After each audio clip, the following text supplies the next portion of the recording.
अनिरुद्ध आचार्य के खिलाफ रिपोर्ट करने वाली पहली महिला मीरा राठौर, जो कि आपने एक सोशल मीडिया पे वायरल हुई थी वीडियो, जिसमें महिलाओं के लिए अभद्र भाषा का प्रयोग करा था अनिरुद्ध आचार्य ने। उसको लेकर एक महिला ने अपनी पूरी शक्ति को, मात्र शक्ति ने लगा दिया जोर और अनिरुद्ध आचार्य के खिलाफ मैदान में उतरी तो बहुत महिलाएं थी, लेकिन महिला थी मीरा राठौर, उनके द्वारा पहला FIR का मामला सामने आया और जिन्होंने किया उन वकीलों से भी मेरी मुलाकात हुई है। उसकी भी वीडियो हम अपने चैनल के माध्यम से दिखाएंगे। अब मेरे सामने मीरा राठौर है, वो यहाँ आएंगे। मीरा राठौर जी, आपके द्वारा अनिरुद्ध आचार्य का एक मुकदमा दर्ज हुआ, तो उसमें क्या प्रक्रिया रही और आगे क्या रहेगा?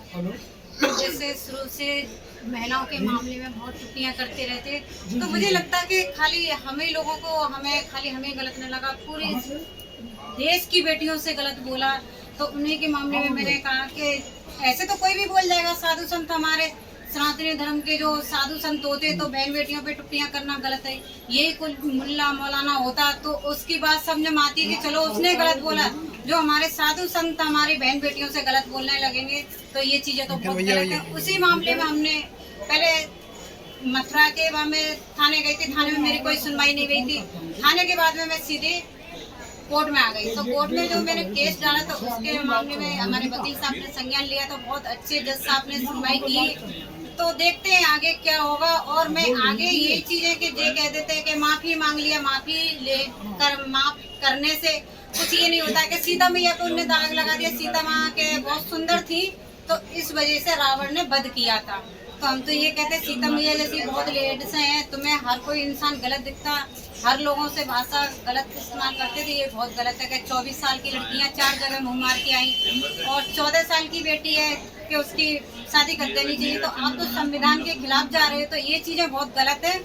तो इसी मामले में जैसे कोई मथुरा के कोर्ट में वकील कोई केस लड़ने के लिए तैयार नहीं थे, तो इन्हें हाई कोर्ट से वकील बुलाए तो उनने मेरे को चैलेंज किया कि अरे मीरा जी आपने जूड़ा बांध लिया। मैंने क्यों, आपको पता नहीं है कि आपको मैंने संकल्प ले रखा, हम जब तक जूड़ा नहीं बांधेंगे, जब तक इन पे केस नहीं लिखा जाएगा, जब तक हम जूड़ा नहीं बांधेंगे। और तो वो हमसे कहते अरे आप दिल और दिमाग से निकाल दो ये चीजें, तो कोर्ट में कहीं पर भी उनके खिलाफ मुकदमा नहीं लिखवा सकते। तो मैंने ठीक है, मुझे चैलेंज करते। तो इसी मथुरा के कोर्ट में केस भी लिखवाएंगे, मुकदमा भी होगा, जेल भी जाएंगे, उसी टाइम पे हम अपना जूड़ा भी बांधेंगे, इसी कोर्ट में इसी जगह बांध के जाएंगे। फिर मैंने ये बोला, उनको भी मैंने चैलेंज कर दिया था, वो समय अब आ गया।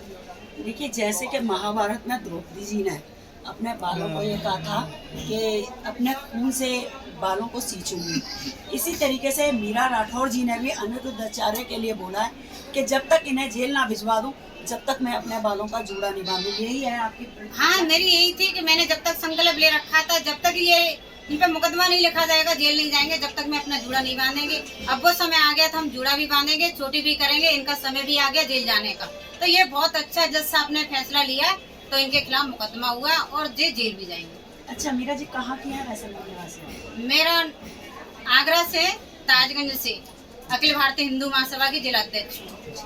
देखिए, जिस तरीके से मीरा जी ने कहा है कि जैसे एक व्यास गद्दी की मर्यादा होती है और उस गद्दी पे बैठने के बाद आप सनातन धर्म को चला रहे हैं और उसके बाद अगर ऐसी प्रतिक्रियाएं आती हैं तो महिला को जागरूक होना जरूरी है। बहुत जरूरी है कि जैसे महिला कोई साधु संत आया और महिलाओं के मामले में गलत बोले तो उनकी आवाज जरूर महिलाओं को उठाना चाहिए। अगर कोई जो मुल्ला होता ना तो अवेला तो उसके घर पे बिल्डोजर भी चल जाता और शायद उसे कई जगह से तोड़ दिया जाता। हम साधु संतों की बहुत इज्जत करते, जब इज्जत करते हैं तो करवाना भी जानते हैं। जब तुम हम लोगों की बहन बेटियों की बेइज्जती करोगे तो हम शांत नहीं बैठेंगे, हम तो काली का रूप लेके अखाड़े में आ जाएंगे, लड़ने के लिए हम तैयार हैं। आज ये काली का रूप धारण करा है और इन्होंने द्रौपदी जैसी प्रतिज्ञा ली है कि जब तक अब जूड़ा नहीं बांधेंगे, जब तक अनिरुद्ध आचार्य के खिलाफ जेल ना भेजने और कार्रवाई ना हो जाए। देखिए, एक मेरे सामने एक मामला और भी आया है अनिरुद्ध आचार्य को, उसे भी मैं आपको वीडियो में रूबरू कराती हूँ, क्योंकि जब मैं कचहरी पे आई हूँ तो एक वकील साहब भी मुझसे मिले हैं और उन्होंने मुझे बताया कि अनिरुद्ध आचार्य ने एक और भी मामला सामने आया, उससे भी मैं अभी आपको मिलवाती हूँ। जब तक चलते हैं।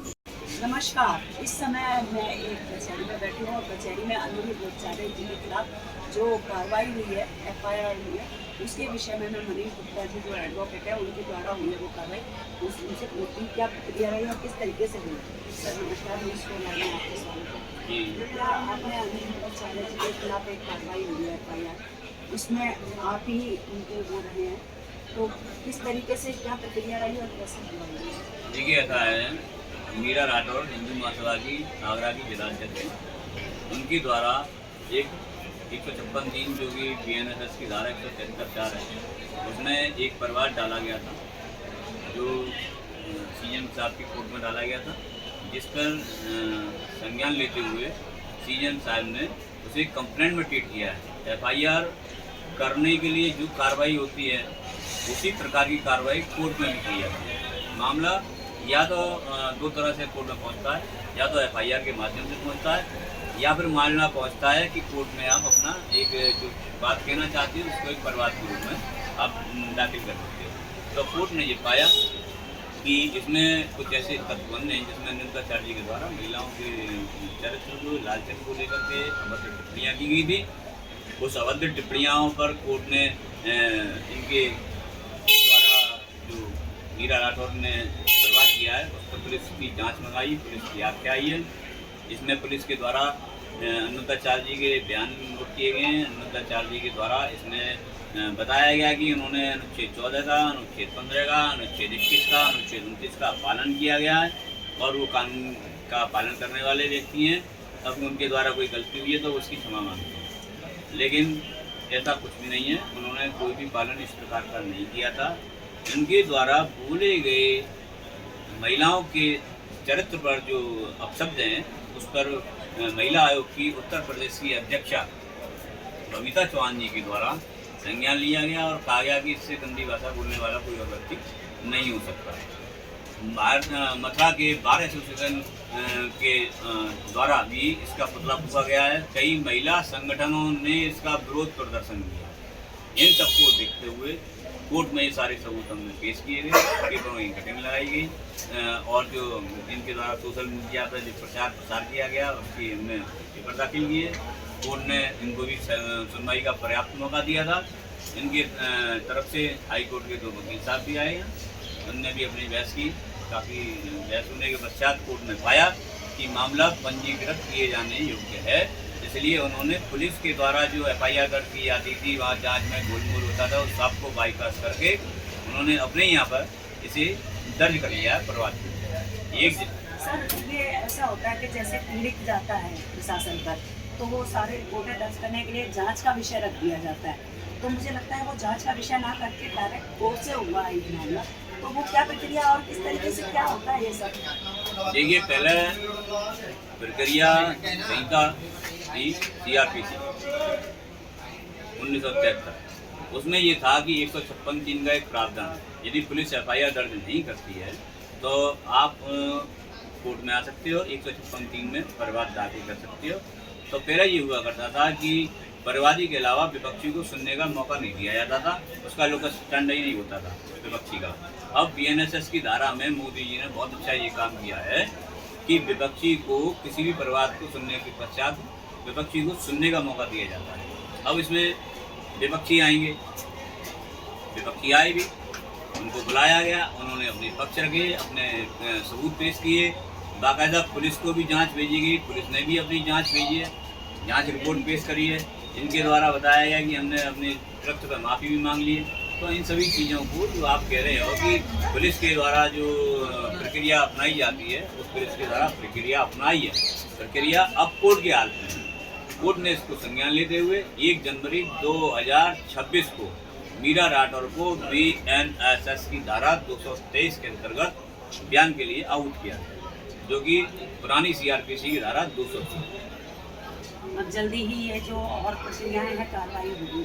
देखिए, 200 के बयान के बाद में CRPC की जो धाराएं थी 202 के बयान होंगे, इनके गवाहों के जो बयान है उन गवाहों के बयान होंगे।